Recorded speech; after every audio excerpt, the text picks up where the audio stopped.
तो hello and welcome guys, स्वागत है आप सभी का हमारे चैनल इंडियस वेब टी में।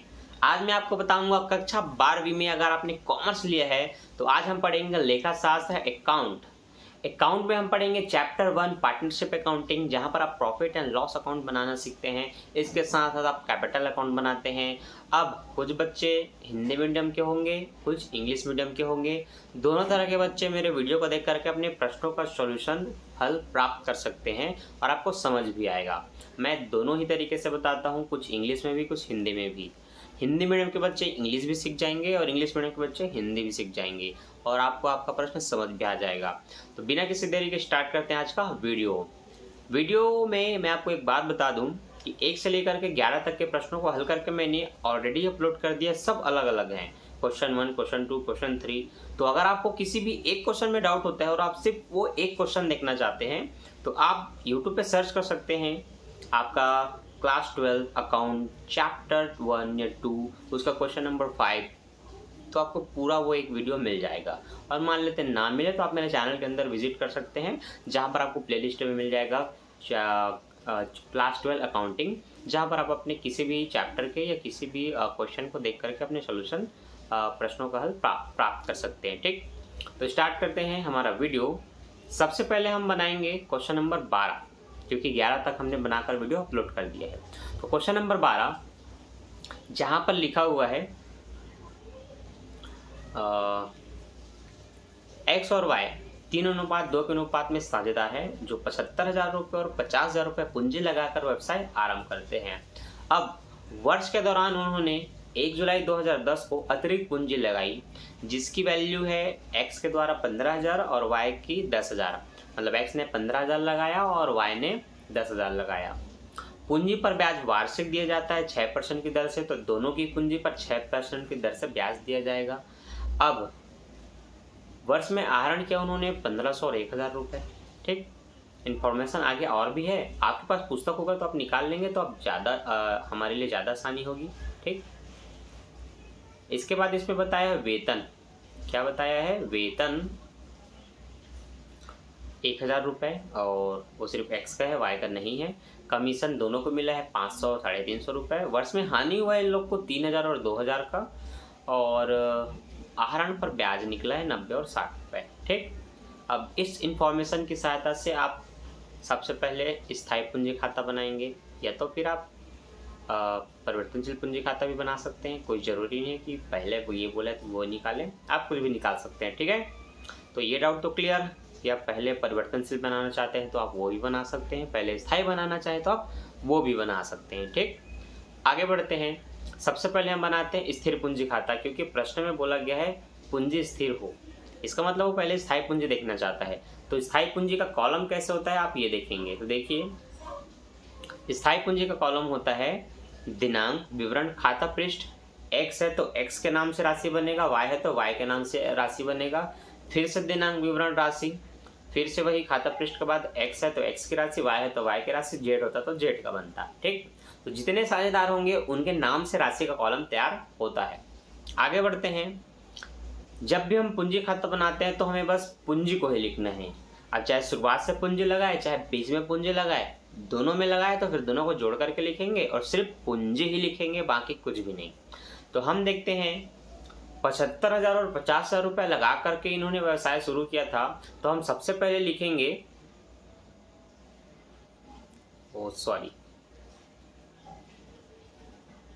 भाई क्या है डिस्टर्ब कर रही इधर आओ। ठीक, देखिए चलिए आपको बताता हूँ मैं। सबसे पहले हमने लिखा 75,000 रुपये एक्स के में, वाई ने 50 लगाया था तो वाई के में 50,000 रुपये लिखे। अब अतिरिक्त पूंजी उन्होंने जुलाई को लगाई तो हमने लिखा जुलाई का तारीख डेट वाले कॉलम में। अब जो अतिरिक्त लगाया आप उसको बैंक से बोल सकते हैं या रोकड़ से भी बोल सकते हैं, कोई फर्क नहीं पड़ता। 15,000 और 10,000 रुपये उन्होंने लगाया। ठीक, तो पहले 75 लगाया था, फिर 15,000 और लगाया, तो कुल मिलाकर इसने 90,000 रुपये लगा दिया। जिसने पहले 50 लगाया था बाद में 10 लगाया, उसने कुल मिला के 60,000 रुपये लगा दिया। ठीक, दोनों को जोड़ने के बाद ये हो गया 90, ये हो गया 60। तो इसी को टोटल अमाउंट जो आया उसको आप इस तरफ लिखेंगे शेष ले गए बोल के, यहाँ आपको शेष लाया गया बोलना है, यहाँ पर आपको शेष ले गए बोलना है, और 90 एक्स के में और वाई के में 60,000 रुपये लिखा जाएगा।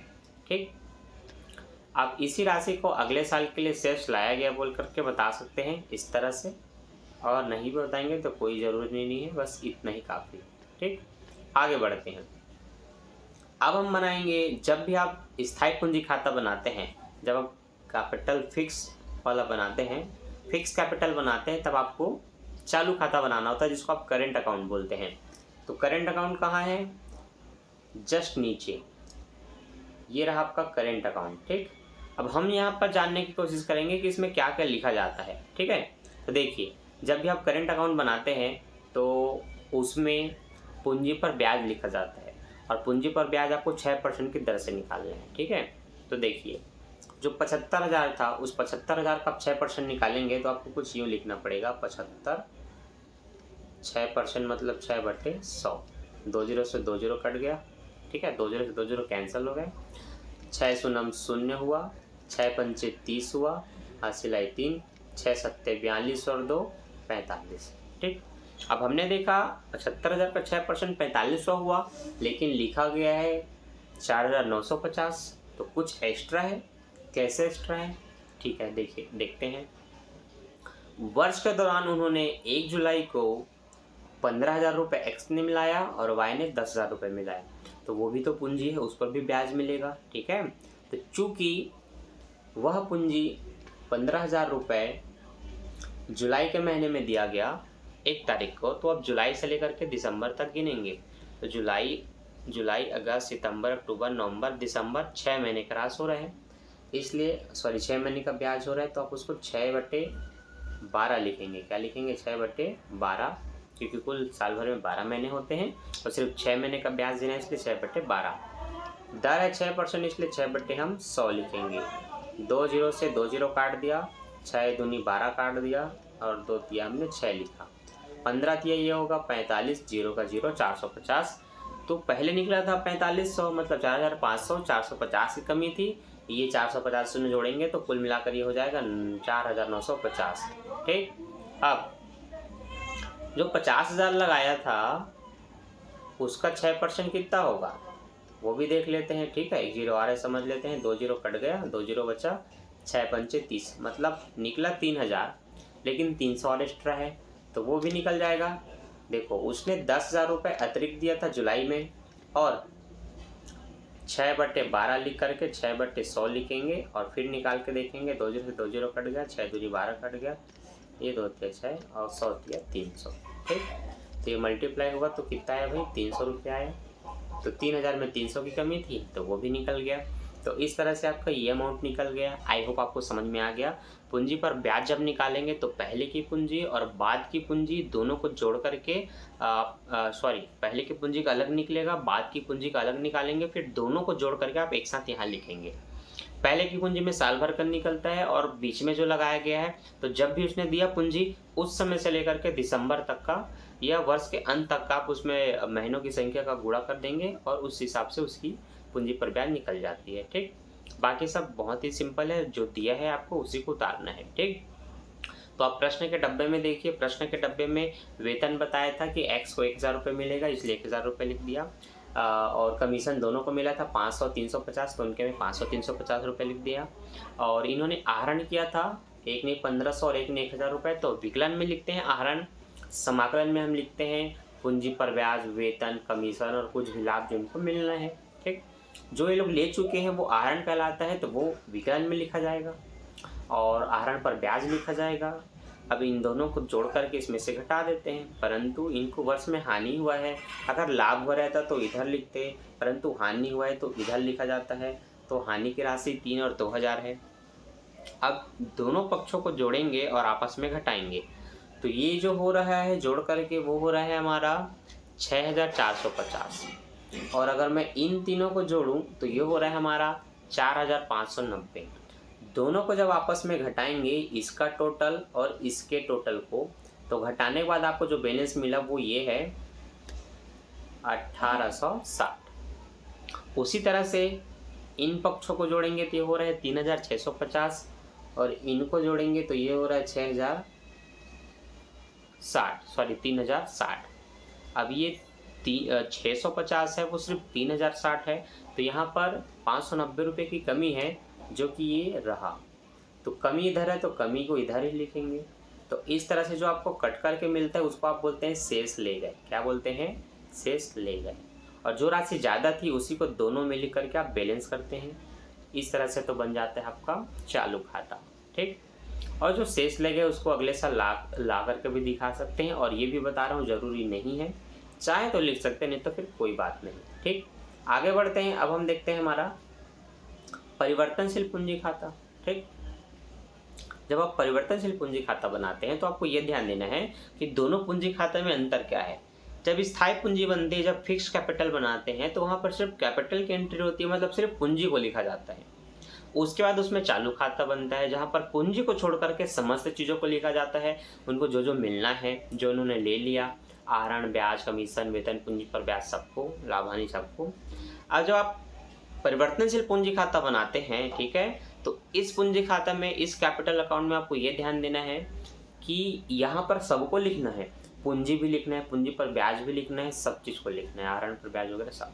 तो देखिए सबसे पहले हम लिखेंगे पूंजी, जो कि 75 और 50,000 से शुरू हुआ था, फिर 15,000 और मिलाया, 10,000 और मिलाया, तो कुल मिला करके हुआ पहले व्यक्ति का 75 + 15 90,000 रुपये, दूसरे का 50 और 10 60,000 रुपये।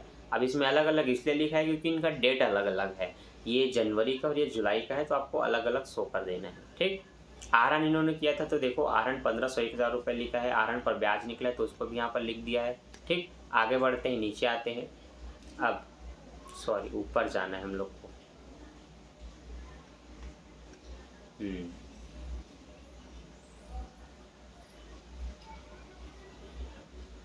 ठीक, तो ये रहा।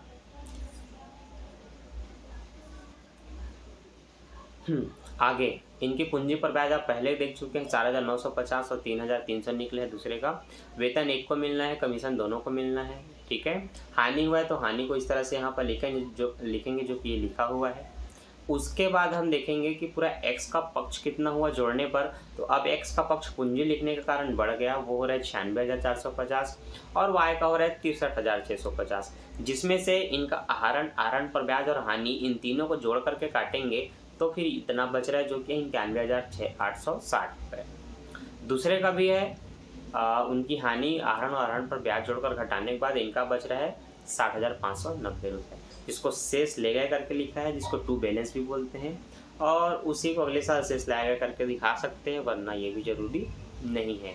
तो ये तो आपने सीख लिया स्थायी पूंजी खाता और उसके साथ चालू खाता बनाना। फिर आपने परिवर्तनशील पूंजी खाता भी सीख लिया। अब आपको क्या करना है, अब ये है पूंजी पर ब्याज की गणना, जो कि कॉमन है, जो कि आपको मैंने अभी स्क्रीन पे बता दिया था, उसको अलग अलग तरीके से समझाया गया है। ठीक है, ताकि आप समझ सकें।